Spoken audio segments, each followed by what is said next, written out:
떨리네요. 안녕하세요. 저는 이수정이라고 하고요. 지금, 여기 PSI 인스트럭터 모임 중에서는 제일 어린 것 같습니다. 52살이고요. 오, 이제 3살 됐습니다.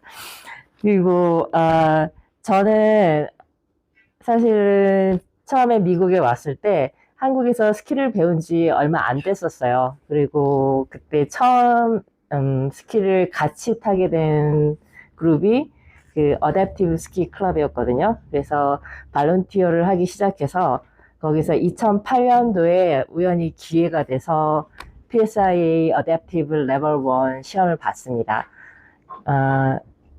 그때는 운이 좋게도 제가 시간도 있었고 마침 또 스키 연습을 또 열심히 하던 끝이었고 또 그 어댑티브 스키를 가르치려면 그 디서빌리티 그러니까 장애의 어떤 종류가 있는지 거기에 어떤 레드 플렉들이 필요로 한지 뭐 의약품은 어떤 것들을 쓰는지 그다음에 각 그 장애 요소 디시플린이라고 하는데 거기에 따라서 어떤 식으로 가르치고 그다음에 프로그레션을 어떻게 하고 그런 것들에 대해서 배우는 기회가 있었는데 다행히도 저를 가르쳐 주셨던 분이 굉장히 열심히 가르쳐 주셨고 저도 시간이 돼서 시험을 봤습니다.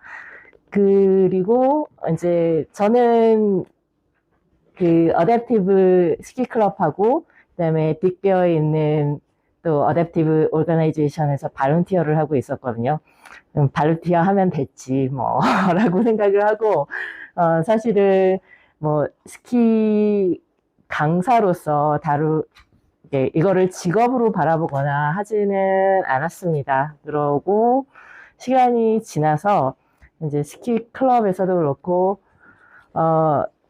그 PSI에서도 시험 보는 체계가 한 2번 정도 바뀌었어요. 그 장애인 강사에 대한 것도 그렇고 일반 스키 강사도 시험 체계가 방식이 한 2번 정도 바뀌었는데 요번에 그 작년부터는 그 장애인 스키 클럽 그러니까 장애인 스키 클럽에서 좀 더 높은 하이 레벨 인스트럭터가 필요하다라는 요구가 있어서 그거를 맞추려고 하다 보니 일반 스키도 가르쳐야지 장애인 스키를 가르칠 수 있다고 PSI에서 정하게 됐어요. 그래서 또 올해 정말 생각지도 않게 급하게 준비를 해서 시험을 봤는데 다행히도 PSIA 레벨 1 시험에 합격을 했습니다. 2월 달에. 근데 제가 시험을 보면서 느낀 거는 시험 준비는 시험 준비로 해야 된다라는 거예요. 그러니까 PSI에서 요구하는 것들이 그 시험 이밸류에이션 폼에 보면은 나와 있거든요. 그거를 준비를 하고 PSI에서 이 시험을 치르는 그런 과정 자체를 하나의 교육 기회라고 생각을 해요. 그렇기 때문에 시험 준비를 하는 클리니션도 그 교육을 많이 시키고요. 시험 준비를 하면서 더 많이 배울 수 있도록. 그리고 시험을 보는 과정에 그 익제미너도 굉장히 많은 클루들을 줍니다. 그러니까 뭐 이렇게 해라 직접 가르치지는 않지만 그것들을 캐치를 해서 표현을 하는 게 굉장히 중요하다고 생각해요. 그리고 또 한 가지는 항상 자신감 있게 그 내가 남을 가르칠 때는 물론 서로 상호작용을 하는 게 굉장히 중요하긴 하지만 또 리더로서의 모습을 보이는 것도 중요하거든요.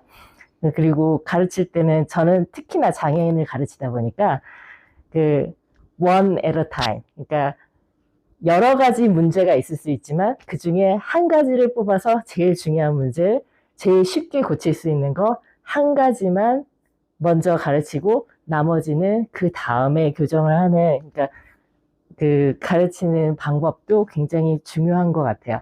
그래서 그런 것들을 배우는 기회였고요. 제가 장애인 스키라고 하면은 좀 거리감을 느끼시는 분들도 있을 것 같은데 사실은 저도 발런티어를 하면서 굉장히 많이 배웁니다. 어떤 거에 대해서 배우냐면 주로 그러니까 우리 장애 스키 클럽이나 그 장애인 모임에서 하는 얘기가 If you can do this, you can do anything.